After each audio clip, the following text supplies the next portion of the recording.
जय हिंद। आपका स्वागत है आपके अपने YouTube चैनल बिनौटी टीचिंग सेंटर में। तो आज हम लोग अपने बायोलॉजी के पहले क्लास में उपस्थित हैं।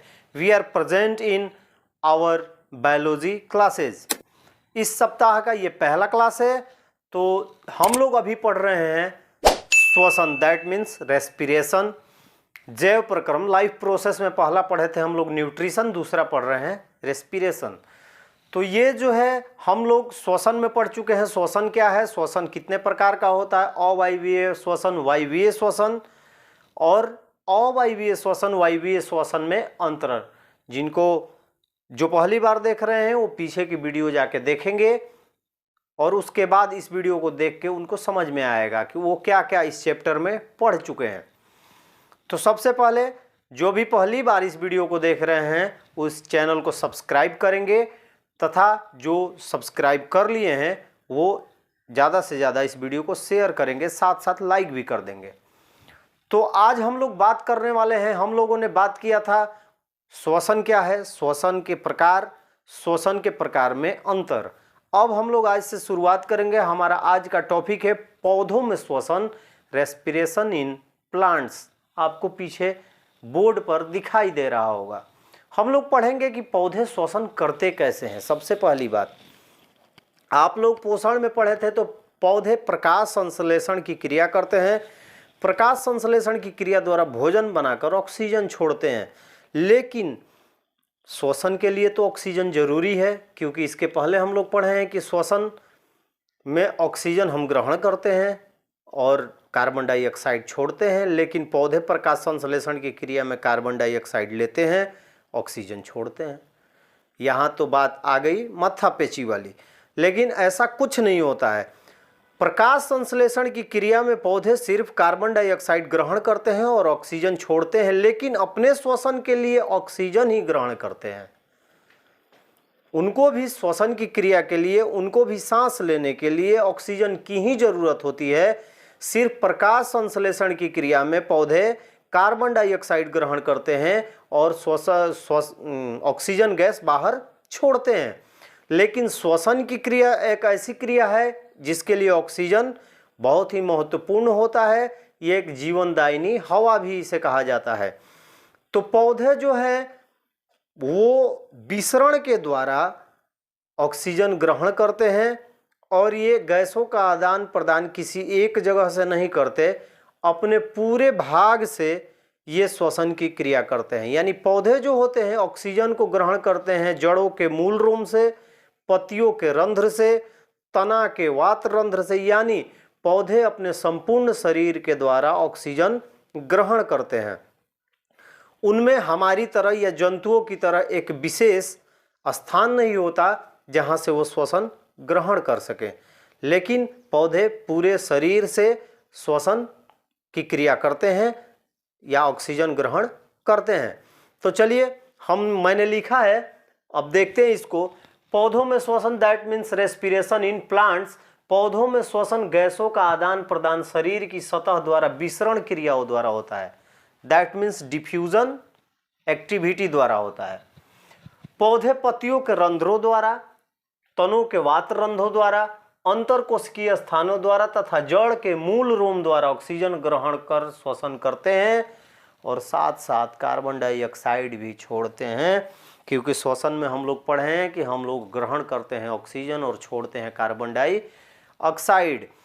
लेकिन श्वसन की क्रिया पौधों में काफ़ी धीमी होती है, काफ़ी फास्ट नहीं होती है, यानी जंतुओं की अपेक्षा बहुत ही धीमी होती है। कहने का मतलब है कि पौधे अपने जड़ों द्वारा, तनों द्वारा, पत्तियों द्वारा एक निश्चित स्थान उसमें जो रहते हैं उनके द्वारा ये क्या करते हैं, ग्रहण करते हैं ऑक्सीजन और कार्बन डाइऑक्साइड छोड़ते हैं, यानी विसरण डिफ्यूजन क्रिया द्वारा करते हैं। इंग्लिश में जब लिखते हैं तो लिखेंगे the exchange of respiratory gases in plants takes place by a diffusion through the surface of body. ये अपने पूरे शरीर की सतह के द्वारा श्वसन की क्रिया करते हैं विसरण द्वारा। They respire by taking in oxygen through the stomata of the plant, through the stomata and the intercellular spaces of the stem and the through the hair follicles of roots. ये अपने जड़ों के मूल रूम द्वारा, पत्तियों के रंध्रों द्वारा, तना के वात रंध्रों द्वारा तथा अंतर कोशिकीय स्थानों द्वारा ऑक्सीजन को ग्रहण करते हैं और ग्रहण करने के बाद कार्बन डाइऑक्साइड छोड़ते हैं। अब देखिए, ये तो आपका पहला क्वेश्चन, पौधों में श्वसन किस प्रकार होता है। उम्मीद है आप लोगों की क्लियरिटी हो गई होगी, समझ में आ गया होगा। अब दूसरा हमारा क्वेश्चन है कि पौधों में श्वसन की क्रिया जंतुओं में श्वसन की क्रिया से किस प्रकार भिन्न होता है। देखिए, जंतुओं में एक विशेष प्रकार की व्यवस्था बनाई गई होती है जिसके द्वारा श्वसन होता है, लेकिन पौधों में पूरे शरीर से श्वसन होता है। यानी इसके लिए कोई विशेष व्यवस्था नहीं बनाई गई होती है ताकि श्वसन हो सके। इसीलिए जंतुओं में एक विशेष स्थान के द्वारा या एक विशेष माध्यम के द्वारा श्वसन होता है, लेकिन पौधों में पूरे शरीर से श्वसन होता है। दूसरा नंबर, मनुष्य में श्वसन, मनुष्य या किसी जंतुओं में मान लीजिए, जंतुओं में श्वसन की क्रिया जो होती है वो तेज होती है, लेकिन पौधों में श्वसन की जो क्रिया होती है वो धीरे होती है, धीमी होती है। तो देखिए, हमारा क्वेश्चन है कि पौधों में श्वसन की क्रिया जंतुओं से किस प्रकार भिन्न होती है। How is respiration is plants different from respiration in animal. ये VBI आपका क्वेश्चन है, लिख लीजिएगा। ये आपके एग्जाम में पूछा जा सकता है। अभी जो 14 फरवरी से होने वाला या 13 फरवरी से होने वाला एग्जाम है उसमें भी पूछा जा सकता है, या आपके भविष्य के लिए आपका जो 2024 का भी एग्जाम मैट्रिक होगा उसके लिए भी बहुत ही इंपॉर्टेंट क्वेश्चन है। तो पौधों में श्वसन की क्रिया जंतुओं से किस प्रकार भिन्न होती है। तो पौधों के प्रत्येक भाग अर्थात जड़, तना तथा पत्तियों में अलग अलग श्वसन होता है, एक जगह से श्वसन नहीं होता है। जड़ पानी में घुले हुए ऑक्सीजन को खींचता है, मूल रोमों द्वारा खींचकर ऑक्सीजन लेता है, पानी में जो ऑक्सीजन होता है उससे करता है। तना बाहर की वायु को खींचता है, पत्तियां बाहर की वायु को ग्रहण करती है। तो अलग अलग सतहों पर होता है, यानी different part of plant a roots stem and the leaves have different respiration, यानी अलग अलग इनकी शाखाओं द्वारा अलग अलग इनका श्वसन होता है। दूसरा, पौधों के प्रत्येक भाग अर्थात जड़, तना तथा पत्तियों में अलग अलग श्वसन होता है। जंतुओं की तरह पौधों में श्वसन गैसों का परिवहन नहीं होता है। That means plant do not transport respiratory gases like animal। जंतुओं में क्या होता है, परिवहन होता है, आना जाना, ये एक साथ क्रिया होते रहती है, ऑक्सीजन को लेना, कार्बन डाइऑक्साइड को छोड़ना। पौधों में ऑक्सीजन वो ले लेते हैं लेकिन कार्बन डाइऑक्साइड धीरे धीरे छोड़ते हैं। यही कारण होता है कि ज़्यादातर आप लोग देखेंगे कि वृक्ष या पौधे जो होते हैं वो सूखे हुए मिलते हैं। कारण क्या होता है कि वो ग्रहण कर लेते हैं जल को ग्रहण करके धीरे धीरे ऑक्सीजन को खींचते हैं। अब जल ज़्यादा देर तक उनके जड़ों में रहने के कारण वो सुखा भी देता है उन्हें।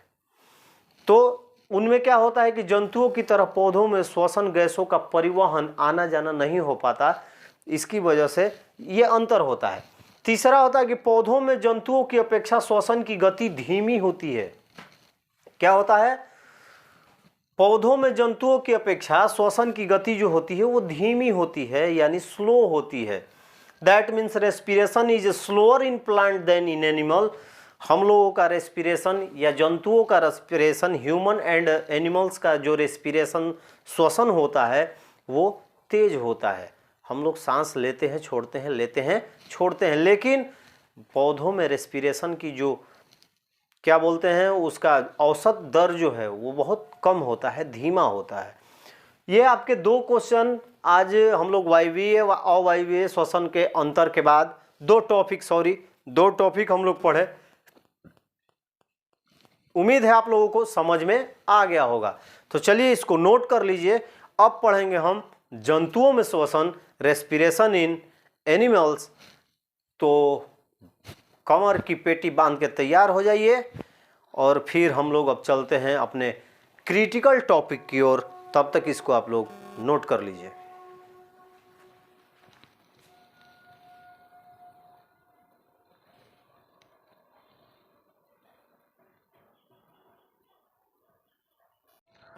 हम लोगों ने अभी पढ़ा पौधों में श्वसन, और पौधों का श्वसन जो होता है वो जंतुओं के श्वसन से किस प्रकार भिन्न होता है।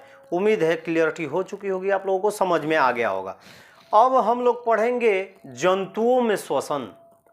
जंतुओं में श्वसन किस प्रकार से होता है। तो जंतुओं में श्वसन 3 अंग होते हैं, यानी जंतुओं में श्वसन के लिए 3 प्रकार के अंग होते हैं। पहला होता है श्वास नली या ट्रेकिया, दूसरा होता है गिल्स, और तीसरा होता है फेफड़ा। तो श्वास नली या ट्रेकिया एक नलीनुमा रचना होती है जो एक तरफ से ऊतकों से जुड़ी होती है और दूसरी तरफ से शरीर के सतह से जुड़ी हुई होती है। दूसरा होता है गिल्स। गिल्स जो ये श्वसन अंग एक विशेष प्रकार का अंग है जो ऑक्सीजन में घुलित ऑक्सीजन को ग्रहण करता है और कार्बन डाइऑक्साइड को बाहर निकाल देता है। तीसरा होता है फेफड़ा। फेफड़ा जो होता है वो उच्च वर्गीय जंतुओं या मनुष्यों में फेफड़ा पाया जाता है। यह वातावरण में उपस्थित ऑक्सीजन को ग्रहण करता है और कार्बन डाइऑक्साइड को बाहर छोड़ देता है। तो हम लोगों का अगला टॉपिक जो है वो जंतुओं में श्वसन। तो चलिए देखते हैं, एक बार लिखे हुए पीछे बोर्ड पे जो लिखा हुआ है उसको समझते हैं। जंतुओं में श्वसन यानी रेस्पिरेशन इन एनिमल। जंतुओं में सामान्यतः 3 प्रकार के श्वसन अंग होते हैं। जनरली 3 टाइप्स ऑफ रिस्पिरेटरी और ऑर्गेन इन एनिमल। जंतुओं में सामान्यतः 3 प्रकार के श्वसन अंग होते हैं। पहला होता है श्वास नली या ट्रेकिया, एयर पाइप और ट्रेकिया। मैंने जैसे आपको बताया यह एक नलीनुमा रचना होती है। दैट मीन्स ट्रेकिया शरीर के भीतर स्थित अत्यंत शाखित हवा भरी नालिकाएं हैं।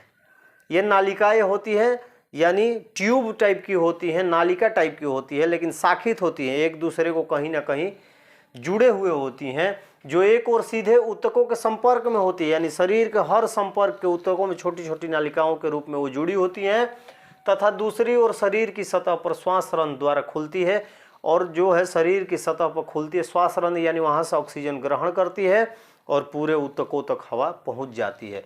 इस प्रकार का जो श्वसन ट्रेकिया या श्वास नली है, टिड्डे या तिलचट्टा, टिड्डा देखें आप लोग, टिड्डा जिसको राम जी का घोड़ा हरा हरा जो होता है उड़ता है बड़ा सा, जिसको सुग्गा बोलते हैं लोग, टिड्डे या तिलचट्टे में इस प्रकार का श्वसन होता है, श्वास नली या ट्रेकिया। कोई आपसे पूछ देगा या क्वेश्चन आ जाए ऑब्जेक्टिव में, तिलचट्टे में किस प्रकार का श्वसन होता है, तो लिखेंगे श्वास नली या ट्रेकिया। कौन सा श्वसन, सॉरी श्वसन कौन, तिलचट्टे में कौन सा श्वसन अंग होता है, तो ट्रेकिया या श्वास नली। दूसरा हमारा है, यानी जब इंग्लिश में लिखेंगे तो trachea are highly branches air filled tubes located within the body एस्पेरिया। गिल्स, यानी दूसरा क्या है, गिल्स। गिल्स विशेष प्रकार के श्वसन अंग है जो जल में घुलित ऑक्सीजन का उपयोग श्वसन के लिए करते हैं। यानी ये gill is a respiratory organ that many aquatic organism use to extract dissolved oxygen from water and extract carbon dioxide. ये जल में घुलित ऑक्सीजन को अपनी ओर खींचता है और कार्बन डाइऑक्साइड छोड़ता है। ये भी क्या है, अंग है। इस प्रकार का श्वसन गिल्स द्वारा श्वसन मछलियों में होता है। मछलियों का देखिएगा सामने जो होता है वो इस तरह से जो चलते रहता है हमेशा, यानी उसके मुंह के ठीक पीछे वाले भाग पे ऐसे ऐसे चलते रहता है अप एंड डाउन, यानी वहीं से वो लोग ऑक्सीजन लेती हैं, उसी को गिल्स कहा जाता है। तीसरा है फेफड़ा।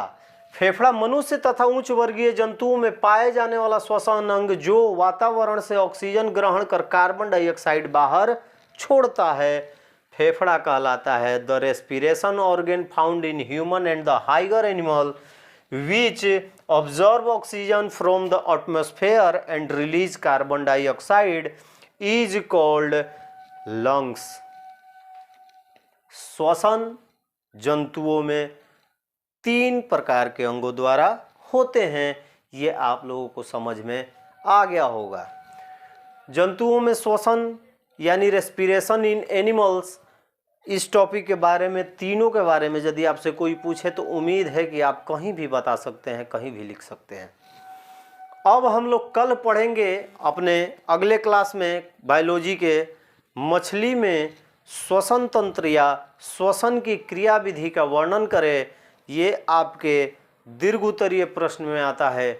और उम्मीद है कि ये आपका एक ही क्वेश्चन कल होगा, क्योंकि लॉन्ग क्वेश्चन है और उसमें आपको मैं बाकायदा डिस्क्राइब करके बताऊंगा कि गिल्स कहाँ पाए जाते हैं, गिल्स में और कौन कौन सी भाग होते हैं, गिल्स के और कौन कौन से भाग होते हैं, किस प्रकार मछली जल में विचरण करते हुए अपने श्वसन की क्रिया करती है।